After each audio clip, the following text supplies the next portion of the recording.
The shrill sound of the heart monitor pierced the silence of room 304.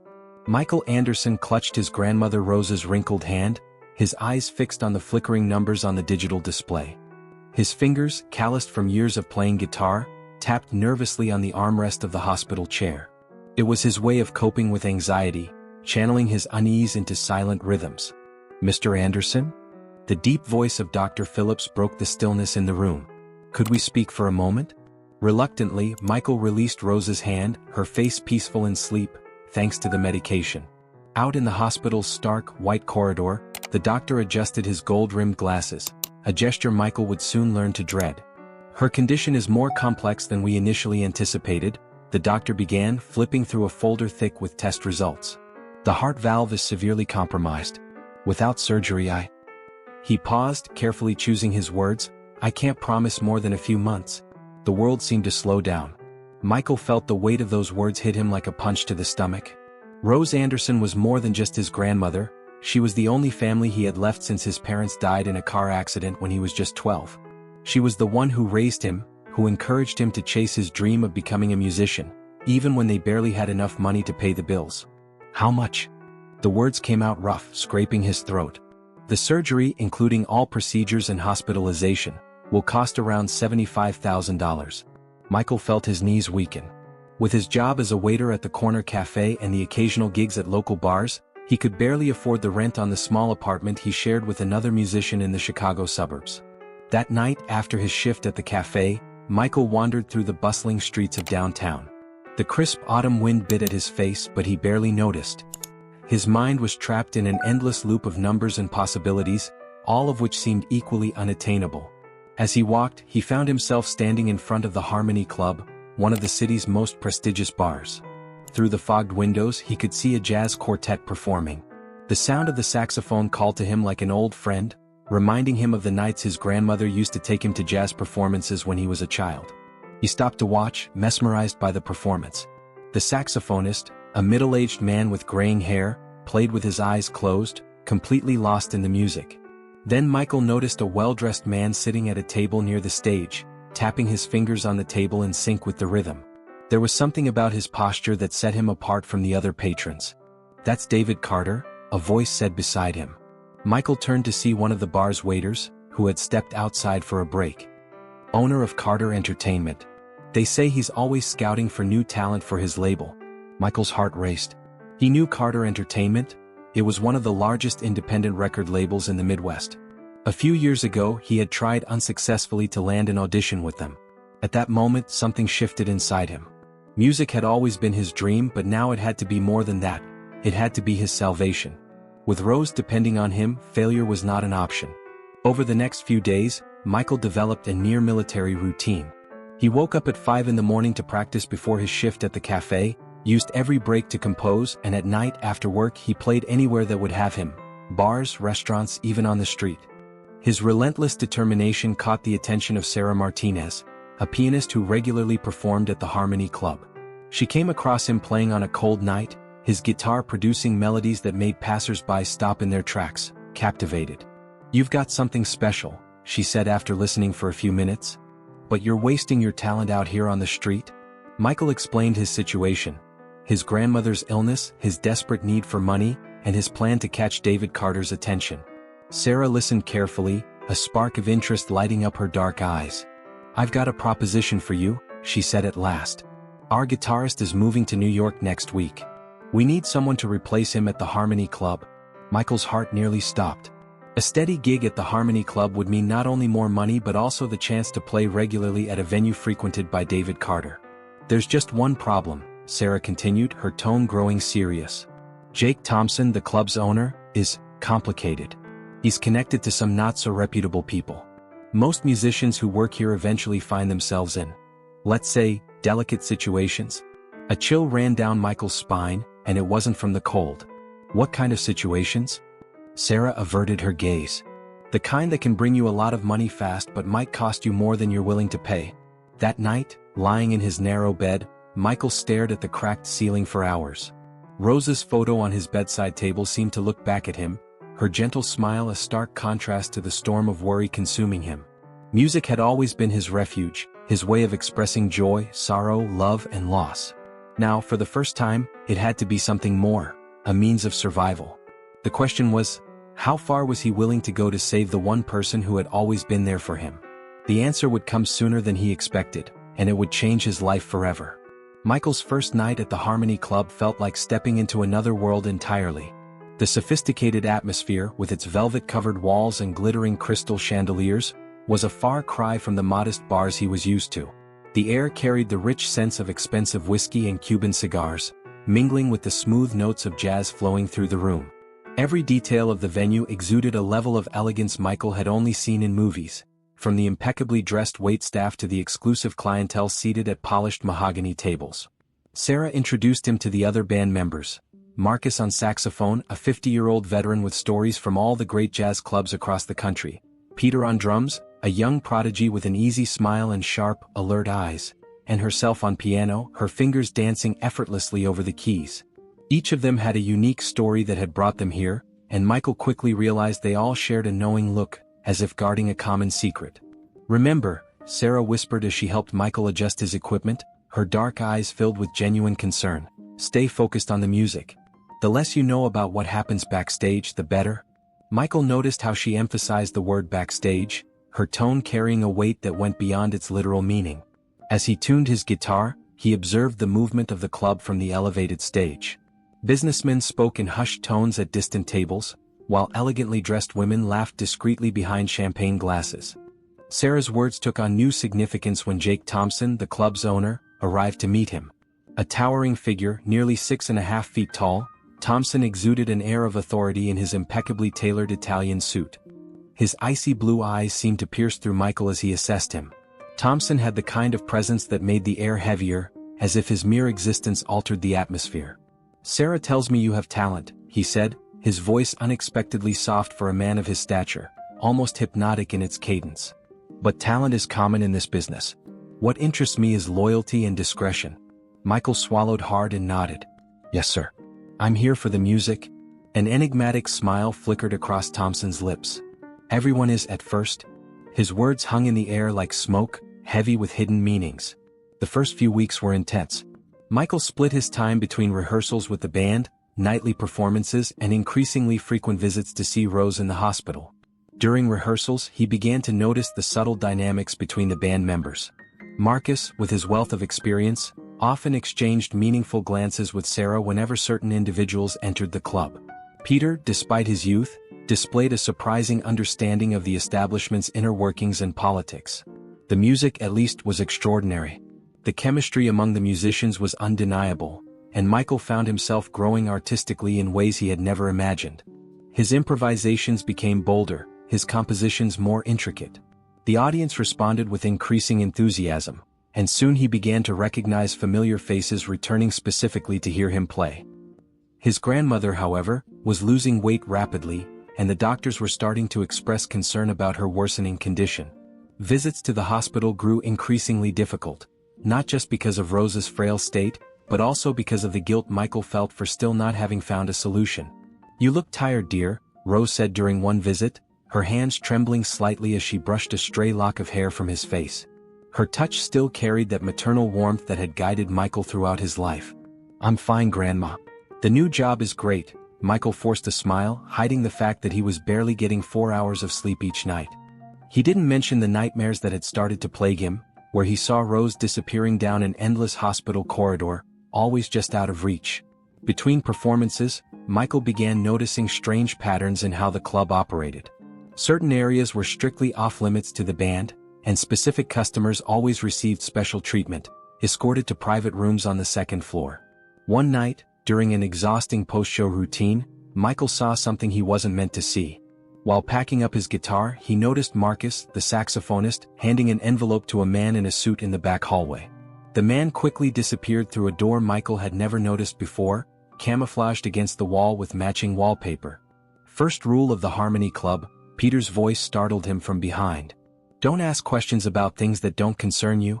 His tone was friendly, but his eyes conveyed a clear warning. But it was hard not to ask questions when things became increasingly obvious. Mysterious men frequently showed up during performances, holding private meetings with Thompson in his second-floor office. Packages were discreetly exchanged, and occasionally Michael overheard fragments of conversations about deliveries and merchandise. Sarah seemed more worried about him with each passing day. During breaks, she tried to keep him occupied with conversations about music theory, composition techniques, and the art of improvisation. It was as if she were trying to protect him from something, keeping his attention focused solely on the artistic side of the job. The turning point came on a rainy Thursday. The city felt particularly melancholic that night, with the car lights reflecting off puddles forming along the sidewalks. Michael had just finished an especially moving performance, his guitar singing with raw emotion that even made the waitstaff pause to listen. That's when he noticed David Carter at his usual table. The record executive who rarely showed emotion was visibly impressed. After the show, as Michael was packing up his equipment, Thompson appeared with an unexpected proposal. The strong scent of his Cuban cigar filled the makeshift dressing room.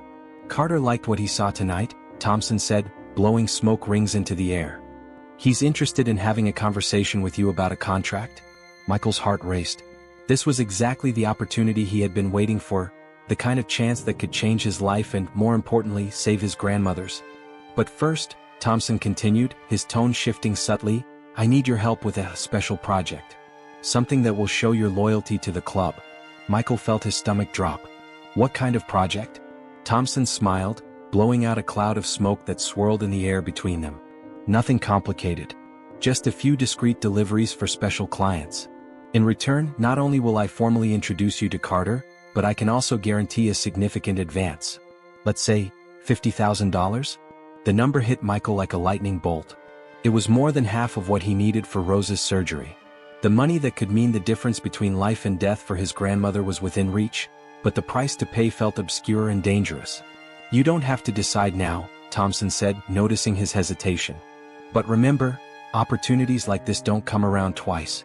With that, he turned and left, leaving Michael alone with his thoughts and the lingering smell of cigar smoke in the air. That night, Michael barely slept. Thompson's words echoed in his mind, mingling with the sound of Rose's heart monitor and Sarah's warnings about the club's delicate situations. His small apartment, usually a sanctuary, felt suffocating. The next day, during his visit to the hospital, he received yet another devastating piece of news. Rose's condition had worsened, and the doctors were considering moving her to the ICU. The machines surrounding her seemed more numerous, their beeps more urgent. Time is running out, Mr. Anderson, Dr. Phillips explained gently, his eyes showing genuine compassion behind his glasses. If we're going to perform the surgery, it needs to be within the next few weeks. Michael watched his grandmother sleeping, the oxygen tubes in her nose, her face etched with years of sacrifice for him. He thought of all the time she had gone without food to buy new strings for his guitar, the nights she worked 2 jobs to pay for his music lessons. He remembered how she always said music was a divine gift, something pure meant to bring beauty to the world. The decision he now faced wasn't just about music or money, it was about life and death, loyalty and sacrifice. And as the sun set through the hospital window, painting the room in shades of orange and red, Michael knew he was about to cross a line from which there might be no return. The weight of the choice crushed his chest as the soft sound of Rose's breathing marked the seconds ticking inexorably by. The morning after Thompson's proposal, Michael woke to the sound of rain tapping against his window. His phone displayed 3 missed calls from the hospital. Heart pounding, he immediately called back. Mr. Anderson, Nurse Mary's voice sounded tense on the other end of the line. Your grandmother's condition worsened significantly overnight. Dr. Phillips would like to speak with you in person. The drive to the hospital never felt as long. When he arrived, he found Rose connected to even more machines, her pale face almost blending with the white sheets. Dr. Phillips was waiting for him, his expression grave. The heart valve is failing more quickly than we anticipated, the doctor explained, showing the latest tests. Without surgery in the next 15 days, her chances of survival dropped drastically. Michael felt the world spin. 15 days. Thompson's proposal echoed in his mind like a funeral bell. That night, he arrived earlier than usual at the Harmony Club. He found Thompson in his office on the 2nd floor, an elegant room with dark wood-paneled walls and a privileged view of the city. I accept your offer, Michael said without hesitation. Thompson smiled, that same enigmatic grin that never reached his eyes. Excellent decision. He opened a drawer and pulled out a brown envelope. Your first task is simple. Deliver this to the address listed. Tomorrow at 3 p.m. Don't open the envelope, don't ask questions and don't be late. Michael took the envelope, feeling its considerable weight. And the advance? 25,000 after the first successful delivery. The rest after the second. Thompson lit a cigar. Oh, and Michael? Don't mention this to anyone in the band. Especially Sarah. The following days blurred into a surreal haze. During the day, Michael made the deliveries for Thompson. Some were simple, envelopes for businessmen in luxurious offices. Others were more complex, involving meetings in secluded spots with people who looked like they'd stepped out of mafia movies. At night, he continued to play at the club, but something had changed in his music. His melodies, once full of hope and passion, now carried a deep melancholy, a darkness that the audience seemed to appreciate even more. Sarah noticed the change. After a particularly intense performance, she confronted him in the dressing room. "You accepted, didn't you?" Her dark eyes shone with concern. "Michael, you have no idea what you're getting yourself into." "I don't have a choice, Sarah. My grandmother—" "There's always a choice," she interrupted, her voice trembling slightly. 5 years ago I was in the same position as you. I needed money for my younger brother's treatment. Thompson offered help." Michael felt a chill run down his spine. "What happened?" Sarah looked away. "I got the money, but my brother didn't survive. And now I'm stuck here because I know too much to leave." Before Michael could respond, Peter appeared in the doorway. "Thompson wants to see you, Michael." Now, in the office, Thompson wasn't alone. David Carter was with him, drinking whiskey and discussing something in low voices. When Michael entered, both turned to face him. "Ah, our young prodigy," Thompson exclaimed, his enthusiasm clearly fueled by alcohol. "David was just talking about you. He has an interesting offer." Carter stood up, adjusting his impeccable suit. "Your talent is undeniable, Michael. I'm willing to offer you a recording contract with Carter Entertainment. 3 albums, nationwide distribution, a full tour." Michael's heart raced. It was his dream materializing right in front of him. "Of course," Carter continued, "you'll need to maintain your commitment to the club. Thompson and I have a long-standing arrangement. Your talents will serve both of our businesses." It was in that moment that Michael realized, it wasn't just music at stake. They were offering a pact with the devil disguised as the deal of a lifetime. That night, after making another delivery, this time, a heavy briefcase to a man with a scarred face, Michael stopped by the hospital. Rose was awake, her tired eyes lighting up when she saw him. "I brought you something to listen to, Grandma," he said, picking up his guitar. It was a new composition, something he had written during his sleepless nights. As he played, he watched silent tears stream down Rose's face. When he finished, she took his hand. "There's something different in your music, dear," she whispered. "Something sad. What's going on?" Michael forced a smile. "Nothing, Grandma. Just missing the old times." Rose squeezed his hand with surprising strength. "Remember what I always told you? Music is a divine gift. It should be used to bring light, not to hide darkness." Her words hit Michael like a slap. How did she always manage to see through him? As he left the hospital, a surprise awaited him. Sarah was leaning against her car, arms crossed against the cold. "We need to talk," she said, her tone urgent. "I found something about Thompson and Carter. Something big." Before she could continue, a black car screeched to a halt beside them. 2 men quickly got out, grabbing Sarah by the arms. "Get in the car," one of them ordered Michael. "Thompson wants to speak with both of you." On the drive to the club, Michael felt the weight of his choices crashing down on him. The money for Rose's surgery was almost guaranteed, but at what cost? The terrified expression on Sarah's face suggested he was about to find out. When they arrived at the Harmony Club, the main lights were off. Only the emergency lights guided their way to Thompson's office. The club, usually full of music and life, now seemed like a mausoleum.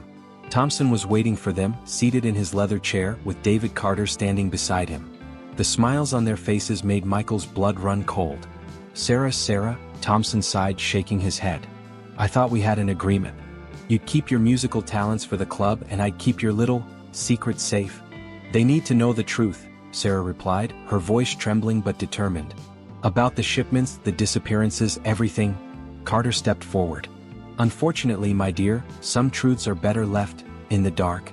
It was then that Michael saw the metallic gleam in the hand of one of the men who had brought them. The night was far from over, and he realized that his choices were no longer just about saving his grandmother, they were about surviving. The metallic gleam of the gun reflected the weak light from the office, casting dancing shadows on the walls. Michael instinctively stepped forward, placing himself between Sarah and the armed man. "We don't have to go this far," he said, trying to keep his voice steady despite the fear racing through his veins. "Whatever the truth is, we can talk about it." Thompson let out a dry laugh. "Talk?" Sarah here was about to expose a years-long operation. An operation, I might add, that benefited all of us. He stood up and walked slowly to the window. "Including you, Michael. Where do you think the money for your dear grandmother's surgery would have come from?" Sarah stepped forward, her eyes shining with a mixture of fear and determination. "They use the club as a front, Michael. The shows, the clients, all of that is just smoke and mirrors. The real business happens behind the scenes." "Drugs?" Michael asked, even though he already knew the answer. "Much more than that," Sarah continued.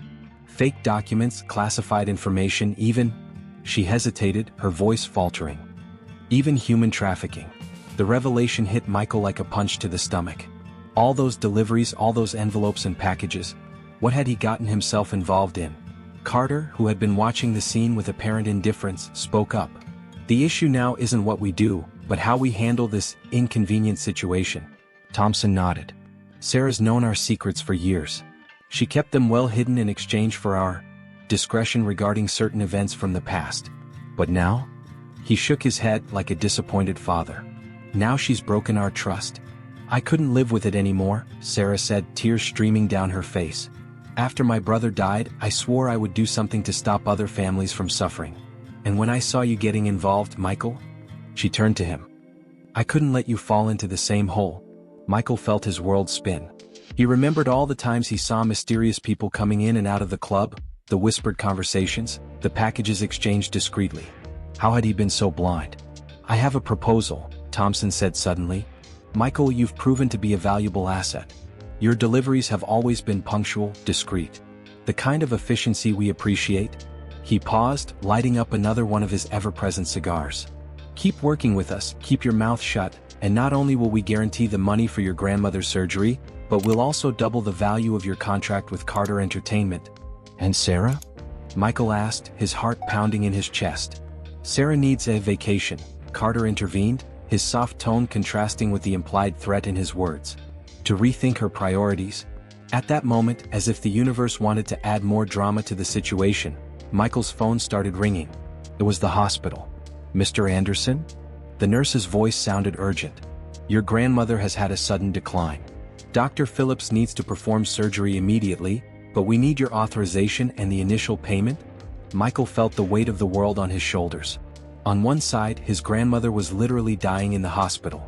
On the other, Sarah, who had risked everything to try to save him. "Tick-tock, Michael," Thompson teased, blowing smoke rings into the air. "Time's ticking." Sarah looked at him, her eyes pleading. "Don't do this, Michael. It's not worth it. Your grandmother would never want you to." "Silence," Thompson ordered. Turning to Michael, he continued, "The choice is yours. But I need an answer now." Michael closed his eyes, remembering his grandmother's words about music being a divine gift, about using one's talents to bring light into the world. He thought about all the times she had sacrificed everything for him, how she had always taught him to do the right thing no matter the cost. When he opened his eyes again, there was a clarity in his gaze that hadn't been there before. "You're right about one thing, Thompson," he said, his voice surprisingly calm. "Time's ticking." Slowly he pulled his phone out of his pocket. "And while we've been sitting here talking, the police are getting a live feed of this very interesting confession." Thompson's face went pale. Carter took a step back, shocked. "Impossible," Thompson growled. "You're bluffing." Michael showed him the screen of his phone, where a live streaming app blinked in red. "I've learned a lot about technology over the past few years, trying to promote myself as a musician. Including how to set up an automatic stream that starts as soon as I enter a specific code when answering a call." The armed man advanced, but Michael raised the phone. "I wouldn't do that. The stream is being saved to multiple servers. If something happens to me or Sarah..." "You stupid little bastard," Thompson roared, charging toward him. "You have no idea what you've just done." At that moment, sirens began to wail in the distance, rapidly approaching.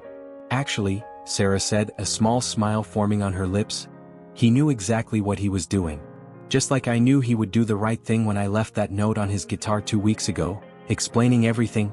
Michael nodded. "You were right, Sarah. There's always a choice." The sirens were now deafening, and red and blue lights began to dance through the office windows. The sound of doors being broken down downstairs echoed through the club. "Police!" Don't move." The next hours were a whirlwind of events. Thompson, Carter, and their men were arrested. Detectives gathered evidence throughout the club, uncovering a criminal operation far bigger than anyone had imagined. And in the midst of the chaos, Michael received surprising news. One of the detectives, moved by his story, had connections with a foundation that helped people in need with medical expenses. Within hours, Rose's surgery was guaranteed. When Michael finally arrived at the hospital, exhausted but relieved, he found his grandmother awake, smiling faintly. "I heard on the news," she whispered, "about the jazz club and the arrests." Michael took her hand. "Grandma, I'm proud of you," she interrupted. "You chose the light even when the darkness seemed easier." The tears Michael had held back for so long finally started to fall. "I almost chose wrong. I almost sacrificed everything you taught me." "But you didn't sacrifice," she squeezed his hand. "And that's what matters." 3 weeks after the fall of the Harmony Club, Michael woke up startled in his chair in the hospital room. He was still having nightmares about that night, the flash of the gun, the fear in Sarah's eyes, the sirens. But this time something different had woken him up. Rose was struggling to breathe. "Nurse," he shouted, his heart racing as he watched his grandmother fight for air. The medical team rushed into the room in seconds, and Michael was pushed out into the hallway, where he stayed for 2 agonizing hours, his hands trembling too much to even hold a cup of coffee. "It was just a scare," Dr. Phillips explained later. "The recovery process after heart surgery is like a roller coaster. There will be highs and lows." Roller coaster. The description couldn't have been more fitting for everything happening in his life. The story of the musician who helped dismantle one of the city's biggest criminal organizations had spread like wildfire. Reporters chased him, music blogs speculated about his future, and executives from legitimate record labels called constantly. "You need to rest," Sarah commented that afternoon, arriving at the hospital with coffee and sandwiches. She had become his safe haven in the past few weeks, always present, always attentive. "How can I?" Michael replied, rubbing his tired face. "Every time I close my eyes, I see Thompson pointing that gun at you. And now with Rose?" Sarah moved closer, placing a hand on his shoulder. The touch was gentle, but carried a weight of understanding that only someone who had gone through the same hell could have. "Do you know what helped me after I lost my brother?" she asked softly. "Music. Not the kind Thompson forced us to play, but the real music. The one that comes from the soul." As if to prove her point, she took some old sheet music out of her bag. "I found this in the rubble of the Harmony Club. They're your original compositions from before everything." Michael took the yellowed sheets with trembling hands. They were songs he had written years ago when he still played for the pure love of the art. One in particular caught his attention. A melody he had composed after his parents' death, when Rose took him in. "I remember this one," Rose spoke weakly from the bed, surprising both of them. "You played it every night when you thought I was asleep?" Michael picked up his guitar, positioning his fingers on the familiar strings. The melody that emerged was different from the original. More mature, deeper, carrying both the pain and the hope of the last few months. A soft knock on the door interrupted the moment. Marcus and Peter entered, followed by a man Michael didn't recognize. "This is James Morrison," Marcus introduced. He was the owner of the old Paramount Theater. The older man stepped forward, his calloused hands showing years of working with musical instruments. "I've been following your story, son. And I have a proposal for you." In the small hospital garden, James explained his vision. The Paramount Theater, an architectural gem from the 1930s, had been closed for a decade. But its Art Deco walls and perfect acoustics still held the potential for something extraordinary. "I want to transform it into a true sanctuary for jazz," James explained, his eyes shining with passion. "Not just shows, but classes, workshops, a place where young talents can grow without getting lost along the way." The idea was tempting, but fear was still there, whispering warnings in his ear. "How can we be sure we won't end up like the Harmony? That people like Thompson won't try to?" "Because this time we'll do it differently," Sarah interrupted. "Complete transparency. Partnerships with music schools, social programs, everything documented and monitored." Michael's phone rang. It was Robert Williams from Horizon Records again. But before he could answer, another event changed everything. A nurse rushed to them in the garden. "Mr. Anderson, your grandmother?" Panic overtook Michael as he ran down the hall. He found Rose sitting up in bed, paler than usual but smiling. "I'm fine, dear," she assured him. "I just wanted to make sure you came. I needed to tell you something." She gestured for everyone to enter the room. "I overheard you talking about the theater. And I remembered something your father, my son, always said: music has the power to heal, but only if it comes from a place of truth. Tears began to roll down Michael's face. Rose continued, at the Harmony Club, your music was dying, even if you didn't realize it. But now, in that melody you just played, I heard life again. The room fell silent for a moment, only the constant beep of the monitors marking the passage of time. It was Sarah who finally spoke. I had an idea, she said, her voice trembling slightly with emotion. What if the first performance at the new theater was a tribute to everyone we lost, everyone who helped us find our way back? The suggestion sparked a torrent of creativity. In the days that followed, as Rose continued her recovery, the group began working on the project. The Paramount Theater slowly came back to life, first with basic cleaning, then small repairs, and finally the arrival of new equipment. But not everything was as smooth as jazz on a quiet night. One afternoon, while overseeing the installation of the new sound system, Michael found an envelope in his guitar case. Inside, a photo of Rose in the hospital and a simple message: Thompson had powerful friends. The familiar fear tried to settle in, but this time, Michael reacted differently. He called a meeting with the whole group, including James and the police officers still investigating the Harmony case.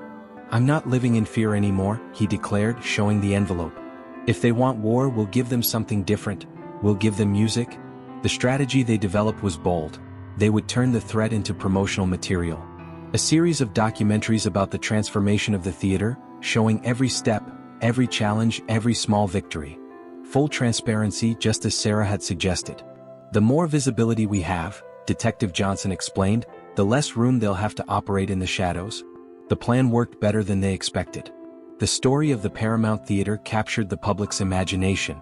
Volunteers began to show up, first a few, then dozens. Other musicians joined the project, each bringing their own story of redemption. On one particularly significant night, as they were rehearsing for the grand opening, Michael realized something fundamental. The music they were creating now was different. It wasn't just jazz, it wasn't just perfect technique or sophisticated arrangements. It was pure truth, distilled into notes and chords. It's like your grandmother said, Sarah commented, watching him play. The music has to come from a place of truth.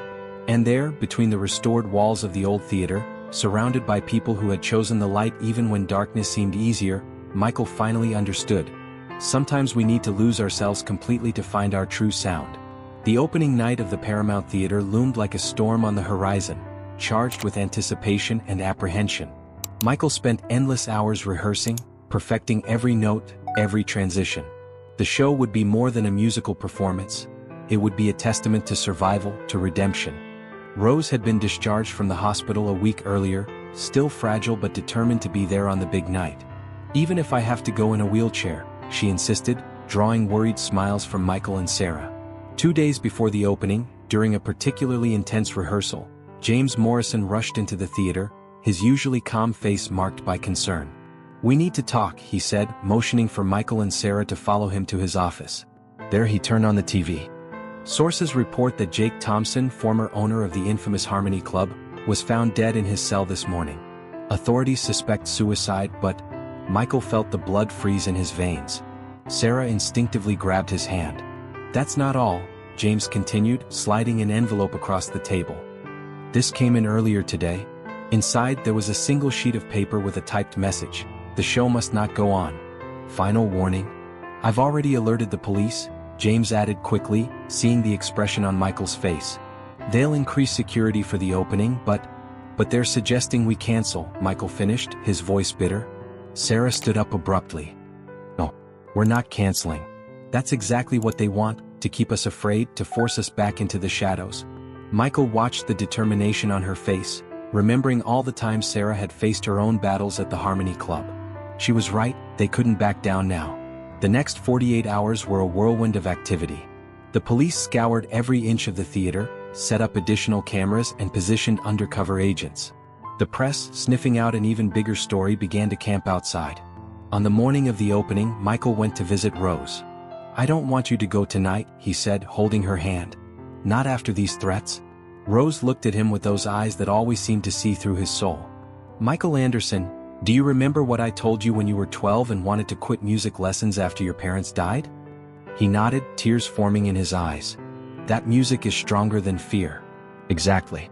And tonight, I'll be there to see my grandson prove it once again. Dusk came too fast and too slow at the same time. The Paramount Theater, restored to its former glory, gleamed like a jewel in the night. The line of people stretched 2 blocks, a mix of jazz lovers, curious onlookers drawn to the history of the place, and those who wanted to witness something truly special. Backstage, the tension was palpable.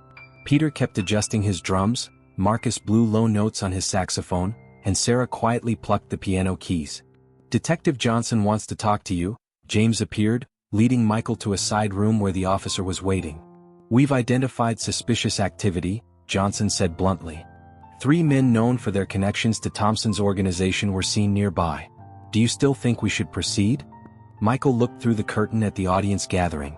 He saw Rose being settled into a special seat in the front row, saw the young musicians who had joined the project in the past few weeks, saw the hopeful faces of people who believed that music could be stronger than crime. "Not only do I think we should proceed," he replied, "but I have an idea." The next few minutes were filled with intense preparation. Michael gathered the entire group and explained his plan. It was risky, but if it worked... At exactly 9 o'clock, the theater lights dimmed. Michael took the stage alone, his guitar hanging around his neck like armor. "Good evening," his voice echoed through the sound system. "Before we begin, I'd like to dedicate tonight to 2 people. First, to my grandmother Rose, who taught me that music is stronger than fear." A soft light illuminated Rose in the front row. She smiled, tears shining on her face. "And second," Michael continued, "to Jake Thompson." A murmur ran through the audience. "Yes, you heard me right. Because Thompson taught me a valuable lesson, that darkness only has power when we choose to live in it. This song is for all those who have ever gotten lost in the shadows, and found their way back to the light." The first chords that came from his guitar were soft, almost fragile. Gradually, Sarah joined in on the piano, followed by Marcus on the saxophone and Peter on the drums. The melody grew, transforming into something powerful, a fusion of classic jazz with something entirely new. It was during Michael's first solo that it happened. A sudden movement in the audience, men abruptly standing up.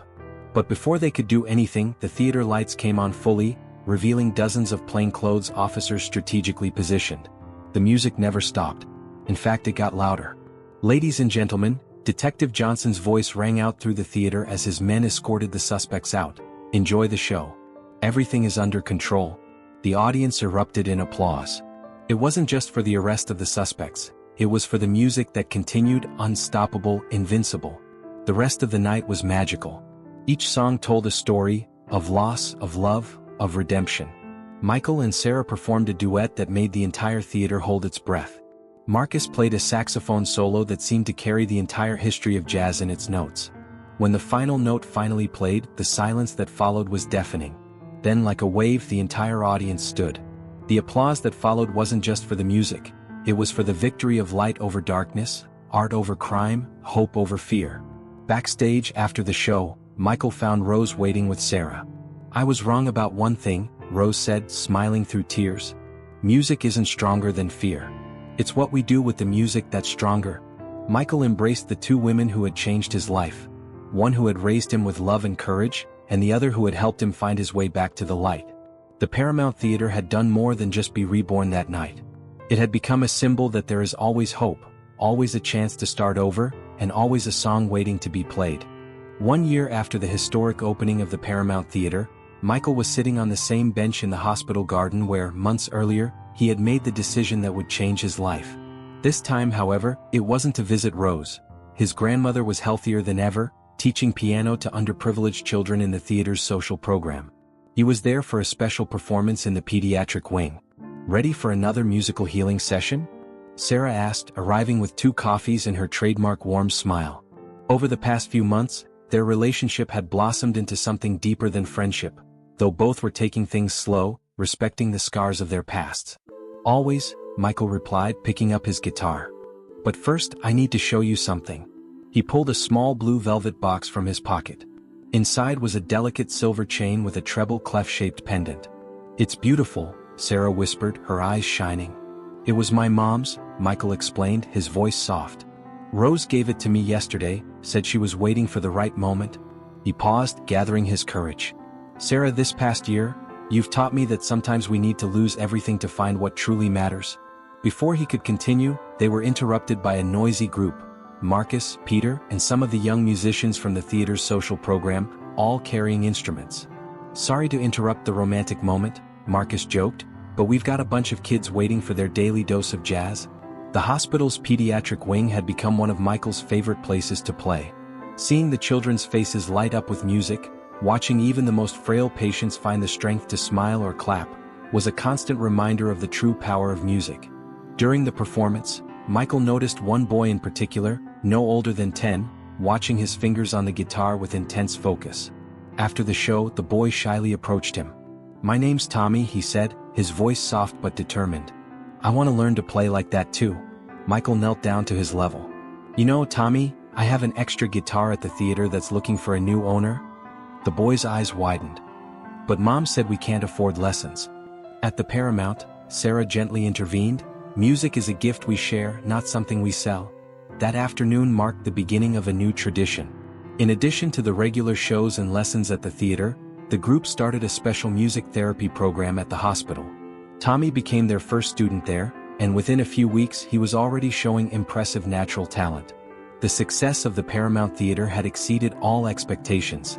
What had started as a redemption project had transformed into a true cultural movement. Artists from all over the country wanted to perform there, not just for the perfect acoustics or the history of the place, but for the meaning it had come to embody. One evening, after a particularly moving show, Michael found Rose sitting at the old piano in the theater, gently playing the keys. "You know what makes me most proud?" she asked when he sat down beside her. "It's not the packed shows or the positive reviews. It's seeing how you turned your pain into something beautiful, something that helps other people." "I learned from the best," Michael smiled, hugging her. Their conversation was interrupted by James Morrison, who rushed into the theater. "Michael, you won't believe this," James exclaimed, waving a newspaper. "The National Jazz Association wants to make a documentary about the Paramount. They want to tell our story, show how we turned a place of darkness into a beacon of hope." The news spread quickly among the team. Sarah immediately began planning a special performance for the occasion. Marcus suggested including some of the more advanced students from the social program. Peter, ever the enthusiast, wanted to hold a 24-hour musical marathon. "But the most important thing," James continued, "is that they want to focus on the social impact of the project. The free lessons, the hospital program, the scholarships. They want to show how music can truly change lives." Michael thought of Tommy, who was now in remission and had become a regular presence at the theater.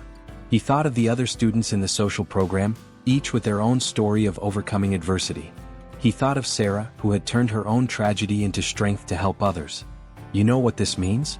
Rose asked, her eyes shining with pride. "Other cities can be inspired by our model.